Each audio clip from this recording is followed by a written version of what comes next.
গাজায় ইসরায়েলি আগ্রাসনের ক্ষত শুধু শহর নয়, মানুষের মনেও গভীর দাগ কেটেছে। যুদ্ধে এক চোখ হারিয়েও হার মানেননি গাজার এক তরুণ শিল্পী। কষ্টকে রূপ দিয়েছেন শিল্পে। বাকিটা জানাচ্ছেন ইমতিয়াজ আহমেদ। ধ্বংস আর শোকের মাঝেই যুদ্ধবিধ্বস্ত গাজা উপত্যকায় লড়াই করে বেঁচে থাকার গল্প লিখছেন ২৬ বছর বয়সী শিল্পী আরিজ আল সাফিন। ইসরায়েলি বিমান হামলায় হারিয়েছেন এক চোখ, তারপরেও থেমে থাকেননি। যুদ্ধে আমি আমার চোখ হারাই।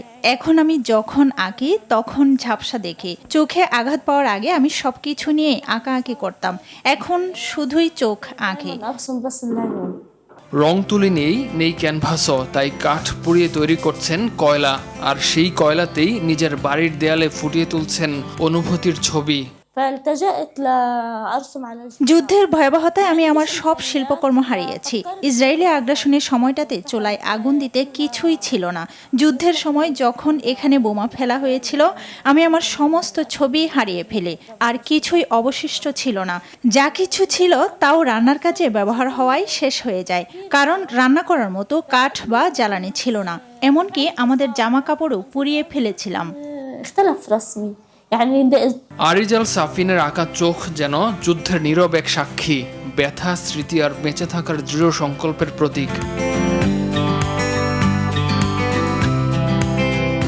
ব্যক্তিগত ক্ষতিকে শক্তিতে পরিণত করে শিল্পের মাধ্যমে ট্রমা কাটিয়ে ওঠার চেষ্টা করছেন গাজার এই নারী শিল্পী।